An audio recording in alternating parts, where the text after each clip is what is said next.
Get ready to dive into the comic book realm where heroes rise and villains take the helm. We're here to dissect the stories and the art.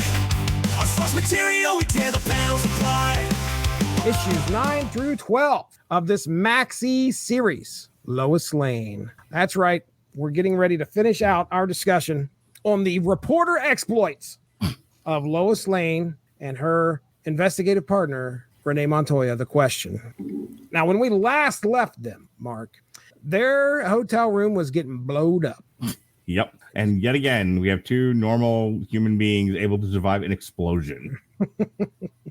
So we have this assassin that's running around, which, by the way, goes by the name of... Okay, now, if you couldn't pick... I knew this character's name before it even got revealed. It was a skull with lipstick right in the center of the forehead. And that fucking thing's going to be called Kiss of Death. I know it. And sure enough... I thought it was a chick version of Black Mask. The skull kind of threw me there for a few. Mm-hmm. But then when I saw the lipstick, I was, okay, Kiss of Death, whatever. Comic books are mad goofy, yo. Oh, yes. Well, just to let you know, this character does not have any continuity prior to this series at all.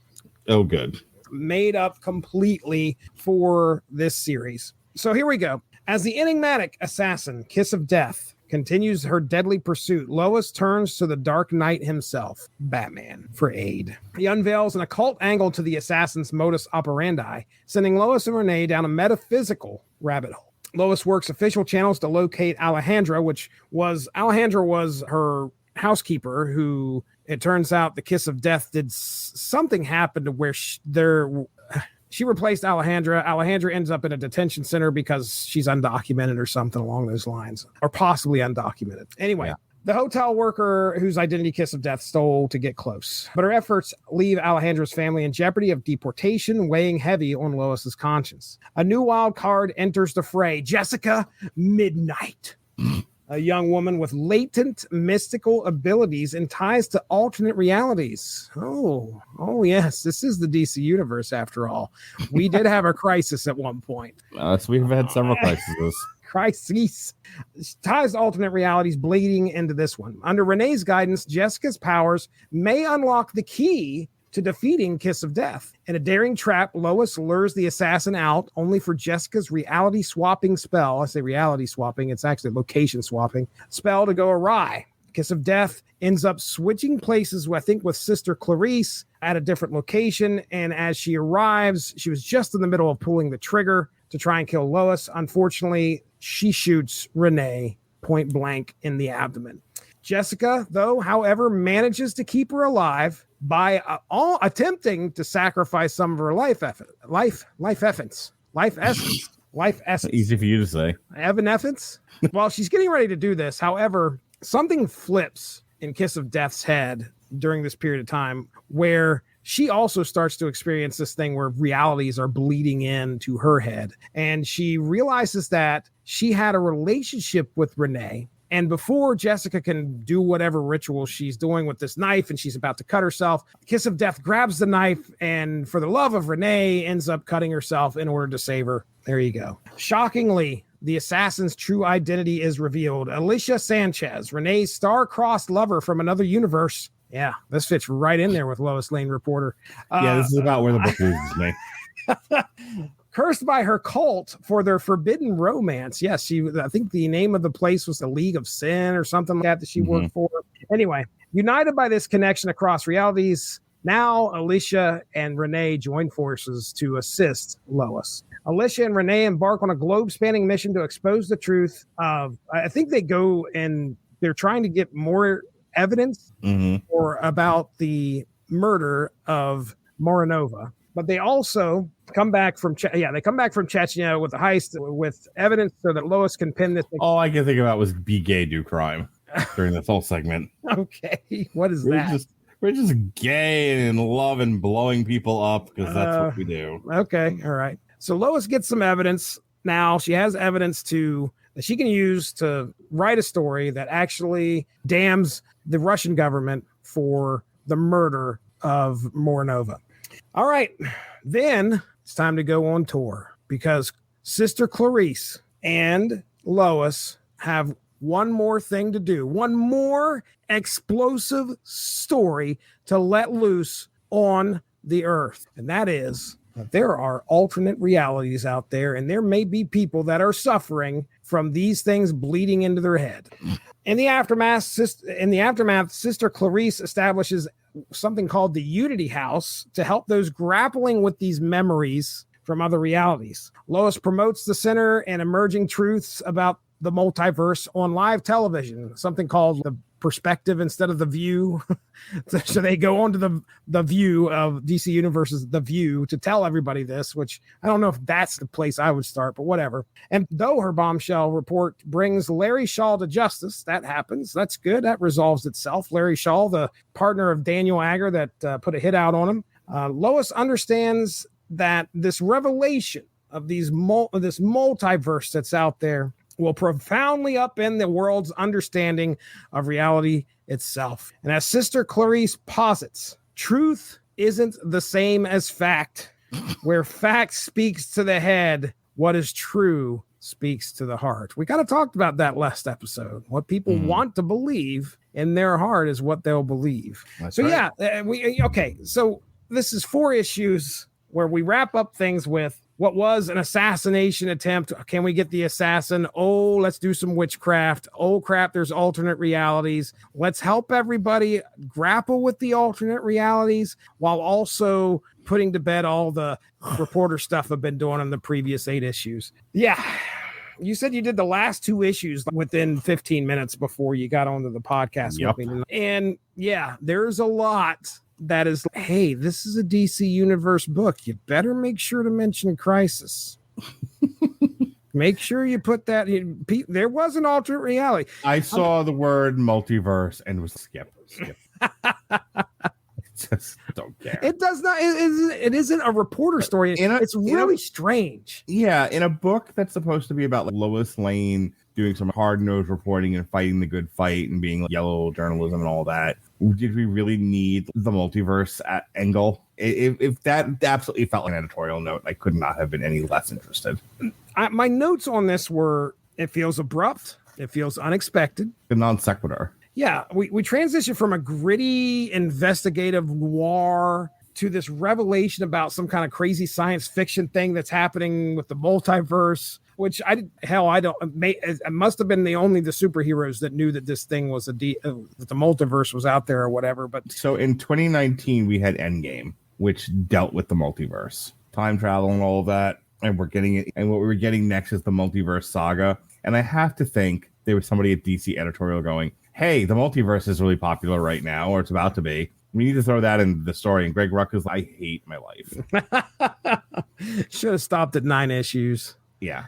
I do think that that's possibly a thing where they were listening. Okay, you got 12 issues. How many issues you got? Well, I got 8 for sure. Okay, well, how about we 4 issues, maybe add a little element of this supernatural thing. We've got witchcraft going on. Why not how about the superhero orgy in there? Throw that in there too. No, that's the boys. Mm-hmm. I put in here that the shift definitely let me down as far as this book goes. I think that that's the case. You could probably make an argument that you're setting something up for later. That's kind of the idea I got. Like they were trying to set something up that will maybe happen with the people. So many people are going to realize that there's an alternate reality out there. And Alicia Sanchez, who was the kiss of death, now realizes she was in love with Renee. Oh, there's so many more possibilities for other characters to do whatever, blah, blah, blah. I just, meh. Yeah, I mean, I liked their elements. Mm-hmm. Elements of this whole book I enjoyed, but that's one of them that kind of stuck out to me. Final thoughts there, Mark Radulich. I mean, my goodness, there isn't really anything specific that I want to pick out of this. There's a conversation I think she has with Clark that I mentioned on the last episode where she is upset about the fact that the public won't believe in her and what the actual truth is. They're only going to believe what's in their heart. And it kind of ties in with that monologue at the end that Sister Clarice puts out there. But give us your final thoughts. Any other things that are outstanding or stand out to you? I thought the arc was okay in the book. I think when they were keeping to the political stuff, I think that was good. The relationship between Lois and Superman's really good. The beats with her and her son are really enjoyable. I even liked what they did with Batman. With like, hey, need you to go look at this and get back to us with. Give me an hour. Yeah, they kept Batman they used Batman, I think, really well, and then they got rid of him just as easily. The other really funny thing was it was a nice little character beat, and then Batman was very happy that this was magic in nature, and that Superman did not help you at all. Right. Batman still did. Here's the thing: it didn't need to be 12 issues. They had this thing. They had this thing wrapped up in 8 issues for the most part. Those last 4 were a bit of a slog. I think a little ways back, I said to you, let's just read stuff that I have on my bookshelf that is interesting, and we'll either like it or we won't like it. I mean, this podcast is what it is. We're either going to like a book or we're not. And we're not doing things for synergy. We're not doing things to try to stay a part of the modern conversation about comic books. We're just 2 friends. We're doing a little book club here. And so did I like the book? Yeah, mostly. I 2/3 liked it. There's that 1/3 of it was stupid and goofy and uninteresting, but okay, so it's not perfect. But did I enjoy reading it and talking about it? Yeah, absolutely. Would I recommend it? Yeah, if you're okay with reading a Lois Lane book and semi-political and you like Greg Rucka stuff, yeah, why not? It's not the worst Greg Rucka book I've ever read. I mean, her words there towards the end, I'll read them real quick. Mm-hmm. This is Sister Clarice. Lois puts it eloquently in her book. She reminds us that truth isn't the same as fact. We resist facts. Yeah, we do.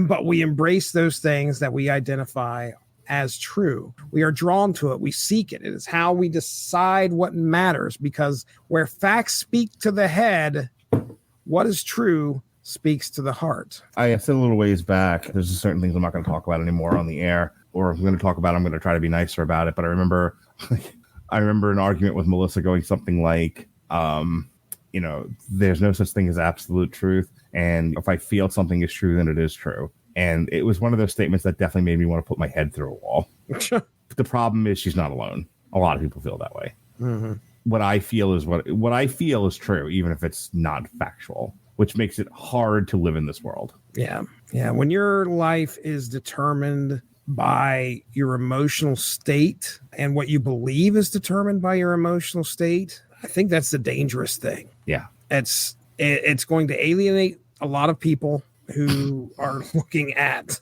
what actually happened. And granted, 2 people could look at the same event and disagree on the outcome, but it also takes a rational mind to sit down and talk about that to see if they can come to an agreement as to, okay, this is why it affects me. Yeah. Do I understand why it affects you? Okay, let me see if I can. And then try to move on from that. Try to learn from it and also grow from it as well. So, yeah, I mean, you look at a lot of what this story is about is Lois Lane wanting and having that initiative to get the truth out there. Going off our Gordon of Gotham series, can we just talk about whether or not side characters really need their own books? So Lois Lane gets her own book. Now, do side characters need their own books? Here's my question. So I don't know if you follow the sales of comics. That's kind of a Bailey thing. But the first question is, when you get a side character in the Superman or Batman or Wonder Woman or Flash or Green Lantern series, they have a cast of characters that are associated with, they have confidants, they have partners, girlfriends, boyfriends, husbands, wives, etc. They have real jobs, so they have bosses, they have coworkers, maybe they have a snitch. They have people, a sidekick. Maybe those sidekicks go on to form their own team, who knows? But my point is, there's a cast of characters associated with each main character, and they're there to flesh out those characters and give those characters someone to play off of. My question is, are these characters interesting enough to have their own books? And more to the point, do these books even sell? Do these books sell? Do they make money? Right. I mean, I don't follow the sales of comics. And as far as what we're getting into tonight with Lois Lane, this was 12 issues, dude. If they are going, I didn't look at the weekly or monthly drop schedule, but this is if you go 12 issues and it's monthly, that's a whole year's worth of books. Mm-hmm. I think a lot of what it is a writer who is like, I've got a great story. What character can I possibly use to tell this story that's in whatever publisher I'm at right now that I'm working at? This Lois Lane book could very well have been something that sat on its own. I have the dates published right here. Okay. Is it monthly or is it bi-weekly? It was monthly. So Lois Lane #1 comes out July 3rd, 2019. 2 August 7th. 3 September 4th. So far we're pretty solid on monthly. This is that Watchmen series where it was like one book every fucking 6 months to a year. And took them 12 years to finish it. October 2nd, November 6th, December 4th, January 1st, February 5th, March 4th. Okay, they skipped May. They skipped April rather. Normally, when you see a sidekick get a book, and we say sidekick, I'm going to just use that as a general term here, as somebody who is a side character or whatever. Right. Unless they're extremely popular, such as Robin or such as Harley Quinn, something like that. Can we say they're either a powered individual or in some hallway of the pantheon of heroes and or villains or anti-heroes? Because Harley Quinn, right? Harley Quinn doesn't have any superpowers. She has a giant hammer, but she was the Joker's sidekick. So she was a villain whose her powers were she was a gymnast and she had a giant hammer and she was a little nuts and she had big tits. Those are her powers, right? So I understood why she was also wildly popular. I understood why she got a book. Yep.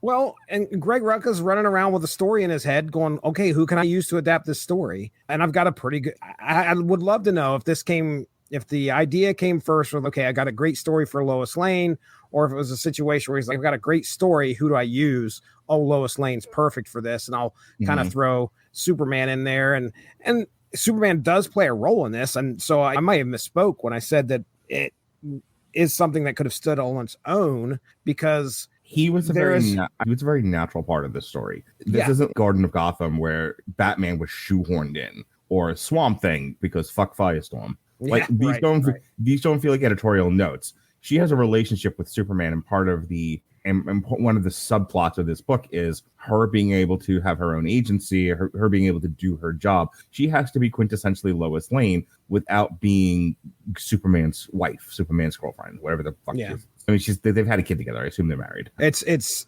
nobody. I think the way that this is set up is that nobody knows that Superman and her are married. It's Clark Kent and Lois Lane are married. That's why everybody's thinking she's having an affair with Superman because that confused the shit out of me too when I read that one. But there's a lot of continuity issues here that kind of make you go, oh, what the hell? Going back to my central premise, I'd be curious to see how much the Gordon books sold. I'd be curious to see how much this sold. And do comic book fans have the patience, have the stomach for Superman's Girlfriend's book featuring a cast of other sub heroes? The question. Rucka seems to like writing political stuff. That was one of the reasons why I was interested in this, because I read Greg Rucka's Wonder Woman series. And that was very politically charged. And this one's got a fair amount of politics to it too. I mean, in the opening bit, she gets her press credentials revoked because she's harassing the press secretary. Right. But my point is, and really the whole thing that we're talking about is, it just makes me, I just think about, I was interested in this, but I'm not, I think, a typical comic book fan. I'm not looking I'm looking for good stories. I read a lot of I can't remember what the publishing company is, but they did that book that we did where it was the guys doing a robbery job. Oh God, what was the name of it? Oh shit. Are you talking about Kaiju Score? Kaiju Score, yes. Oh shit! I want to. Gosh, I can't remember the name of the publishing company. When I go into the bookstore, I'm looking for. Back in the day with comic books, they were pulpy novels. And I mean, they weren't the way that we think about comic books now. As a very specific thing. Comic books in the great history of them, they weren't just superhero stories. They were mysteries. They were murders. They were horror. They were science fiction. They were pulp. They were just a variety of genre and stories with just pictures, and there was a magazine form. And we got, I think, because superheroes got popular, we got caught up in that's what comic books and superheroes became synonymous with each other. But that wasn't always the case. Right. So when I go into the bookstore, I'm of that 100-year-old mindset of I just want to read a good story. And I'm not really looking for superhero stuff anymore. In fact, I find a lot of it boring. So I bought Enemy of the State because I was interested in the story of the pulpy story of a nose to the street reporter getting the job done. And I was okay with this being not a superhero story. And I was okay with how they use Batman and Superman and to a lesser degree Wonder Woman in the story and what they do with the question and all of that. I mean, it gets a little superhero-y at the end, but it does. Yeah, and almost like that to me felt more of an editorial note than anything else. My point is that's what I'm looking for. But how many of me are out there enough to warrant the continued publishing of stories like this? And how many people are out there going, I just want to read about Superman. I don't give a shit about Lois Lane. Lois Lane exists in the Superman. I have to imagine there are people who think Jim Gordon, Lois Lane, whoever is associated with Hal Jordan, Iris West, or whatever the hell her name is from The Flash, their existence is to beef up these comic book character stories. They're not interesting enough on their own. I would imagine more people feel like that than not. But I mean, I'm willing to hear an argument to the contrary that begins with that this thing ran all 12 issues. If it wasn't selling books, they wouldn't have finished it.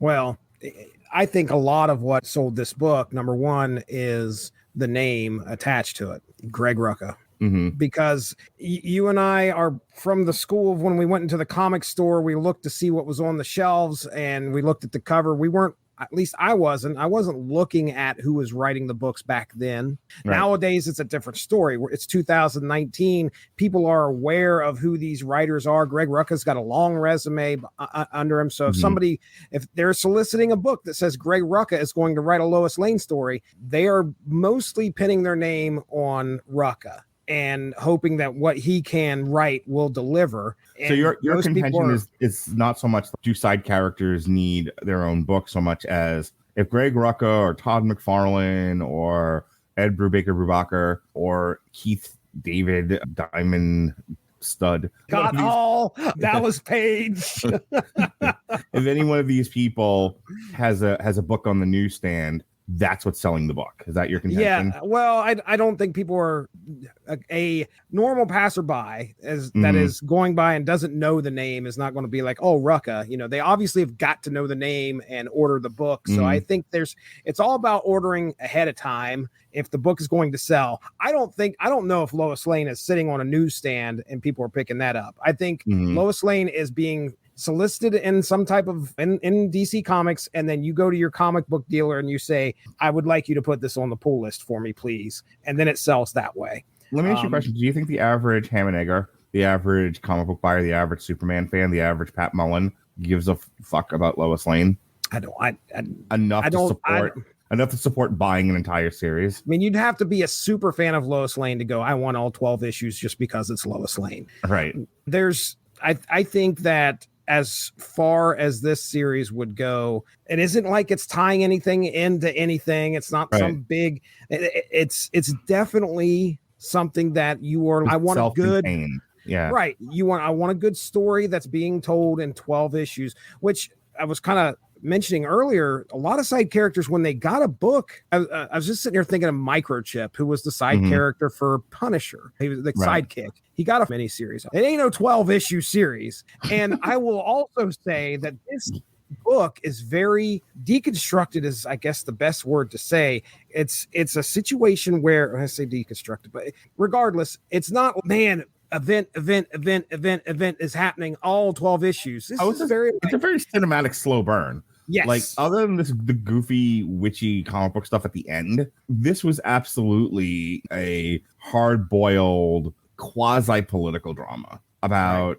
if you would just take the same script and just take Superman out of it and say instead that he's a big-time police detective, big fame, or like he's a police captain, and not a reporter. And he looks after his reporter wife. Oh, and there's this other in the neighboring shitty city. There's another police detective that they talk to. It's very, very serious and likes to kind of Vic Mackey kind of beats the shit out of guys. I think that you could tell this same story, and this would make a halfway decent movie.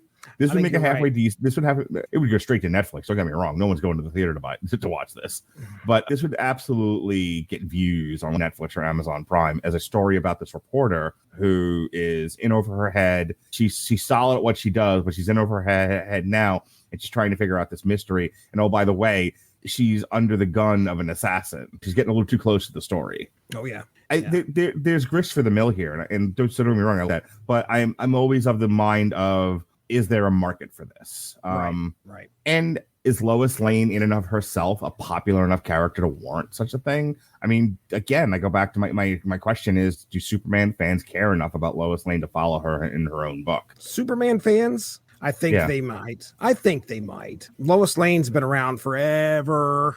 Mm-hmm. So she's got an established name out there in comics. So I think this would definitely grab some Superman fans' attention too. You a super fan of Lois Lane? Absolutely. A fan of Superman? Do such fans exist? Are there super fans of Lois Lane? It's just like, I'm sure there are. It takes all kinds, brother. I was listening back to an old source material that I have saved on my phone, and I was listening to the Princess Leia book that we did. Those were fun times. But we had a similar conversation then too. It was just acknowledging the fact that a lot of non-main Star Wars characters had their own books. The main ones had their own books, and then they were creating characters within those books that were then getting their own series. So Dr. Aphra was a character they created, I think, in the Darth Vader series. There's a part of me that, if I'm arguing with myself about this, that might be, it's like, well, as much as they might sell, we can't do 15 different Batman books. We have to do something else. Right. So in order to just, as my old boss said, in order to just fill the shelves with crap, they publish different, see what sticks. Maybe Lois Lane isn't a huge solicit. Maybe it's not breaking doing Spider-Man numbers, but yeah, enough people buy it to justify the ink spent on it. Yeah, and I think there's also something to be said about the challenge of it too. Like, hey, I'm going to write a story about so-and-so. That guy? Wait, you're going to write a story about that guy? Right. I bet there's probably an infinite amount of people out there that have some kind of story that they just would love to tell about how C-3PO got a red arm. Or God, now that you mention it, it's so funny. You brought it up then during the Princess Leia show too. And I remember my exact reaction. That was, who the fuck cares? But I'm realizing that I'm not my exact words, but I'm realizing that I'm actually in the minority, that there are more MCU bleeding edge people out there than there are Religion Broadcasting Network fans and people rather. And what that is, Jeff's people and Jeff himself really got caught up in the minutia stuff. Like Chris Bailey, the MCU bleeding edge guys, the Ronnie Adams of the world, they really got caught up in the minutia of the lore of fictional characters. I think I might have said it to you the other night. If it wasn't you, it was maybe Robert. There was a conversation at my dinner table between Chris and my son Jonas about Deadpool, and I finally banged my silverware on the table and was like, you know why he can do it? Because he's a fictional fucking character and they wrote him that way. That's why. Now pass the butter. I was so mad.